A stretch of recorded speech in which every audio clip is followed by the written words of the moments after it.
play, and we fared well against him. He's really a special athlete, and I think we kept him in check, and Ugo had a lot to do with that.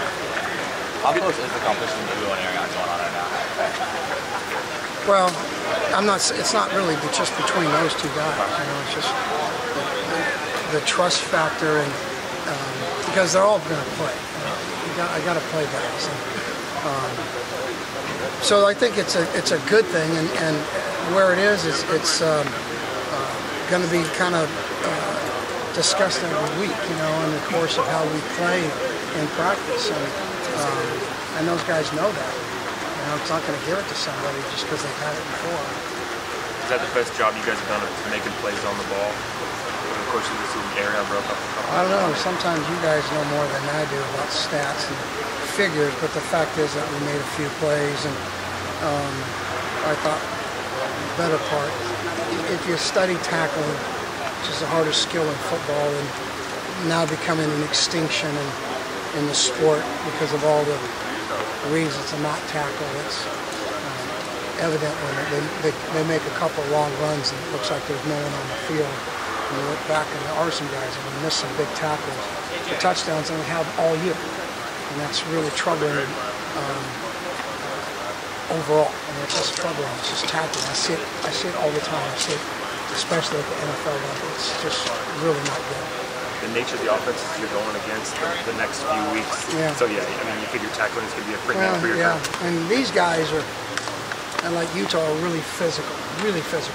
But yet they have an element, again, both of them, not to go ahead, but really it's going to be our next three. Right. They're all the same. You know, Gary and Kyle coach together, and everyone knows Stanford. So, yeah, physical, make tackles, get off blocks, and try not to get fooled when they decide they want to throw the ball. John, talking with Mark after the game, he said that there's no margin for error at this point because you guys do want to make a bowl. It really is 3 now. What do you think it's going to take for this team to be to be perfect? Sorry. Well, you know, continually to high rep. We're a high rep team. We need reps and we need experience. And to develop, I know I talked to you guys a couple of weeks ago, and I just kept coming up with the word consistency. It's just all the time.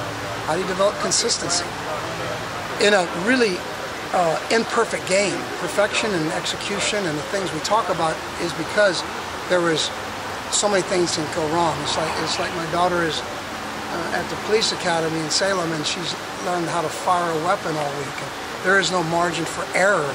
You know, maybe we need to bring some guns out, and if we make mistakes, they shoot themselves. You know, that's a joke. Funny, right? But no, I'm serious. It's almost like the same kind of level of focus and concentration in handling a firearm. When everything we do, if we make mistakes, they're big plays and touchdowns, and they don't put us in the win column. And so I hope that we can continue high rep and be consistent and put a game together, you know, a full game together. What limitations you talk about? How do you teach tackling at this point in the year? How do you reinforce those fundamentals? Well, not to give it away, but live.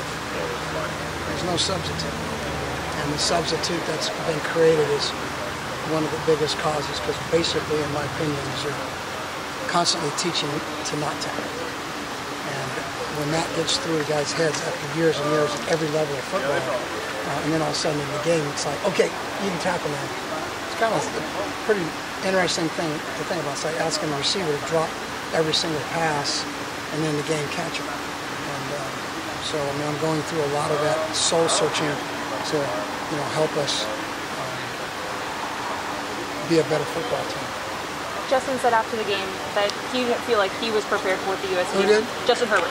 I'm going to make the relation. Okay, I know he's on a different side of the ball from you guys, but do you feel like your DBs were prepared for what they saw against USC? Absolutely. They were saying that sometimes it's hard to simulate a lot of what you see in the practice. When you give up 45 points, it's hard to, you know, it's hard to say all the right things in public, you know. But when we prepared, yeah, did they do anything that, oh my God, surprised us? Absolutely not.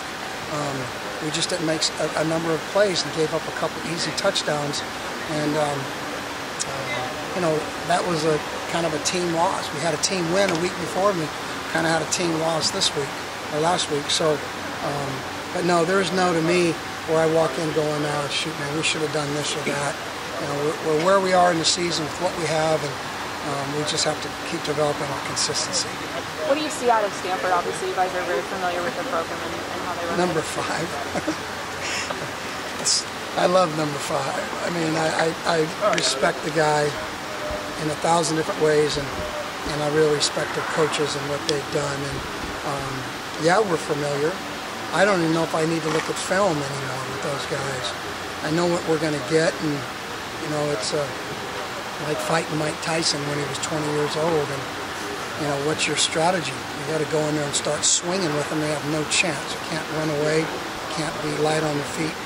You have to go in and try to trade punch for punch. We have to get some stops, and we can't let that guy. We can't let Christian McCaffrey have easy scores and space. He's the best change of direction player I've seen in a long time, which makes him very unique. He can run full speed. It looks like his movement when he does cut is flawless. It's phenomenal to watch him. Plus, you know, he's just as scary when he runs a 5-yard pass route as when he runs a power or a stretch play. And now they have this other guy who's a little guy.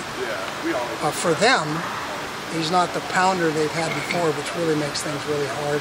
But now they got another guy that can really get outside and cause you some speed problems. So, you know, it's the same group, some different names, different faces, and you know what they did to Oregon State. You know, finishing the game with 29 straight runs says a lot about what they try to do in terms of a philosophy to win a game. And hopefully, you know, guys, they're the kind of team you just pray you can get ahead of. A lot of people feel that Stanford hasn't had the season that they've wanted to, but that they're peaking now at that kind of at the right time down the stretch. Do you see that they've improved quite a bit from the start of the year to now, that they're playing a lot better? Like we did, and for whatever reason, and they changed quarterbacks, and it seems like, you know, that's what too much is on a quarterback. It's like the president of the United States, you know, he gets blamed for everything, he takes credit for everything.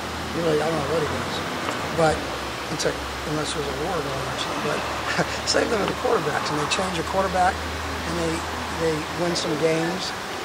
They win games with their formula of running, and they've become more consistent. And I think again that, you know, it's pretty evident what they're doing right now. They're probably this time they'll probably start practicing their blocking people right now. You know, and that's what we're going to get. It's going to be a slugfest for us. John, this is a lighthearted question, but you brought up the president. So, if you had to pick a president and a vice president from this year's football team, who would be president and vice president, and why? Khalil Oliver would be the president, and Juwan Williams would be the vice president. Why? Because I completely trust Khalil, and he's a student, and he's very, very conscientious. He really is smart. He does ask a million questions, so you need a strong cabinet with him. And Juwan is just the guy that he's personable. He's also smart. He's a really good student. People like him. When he's not as important as the president, he could give some lighthearted answers too. So I like those two guys. Thanks, John. You're welcome.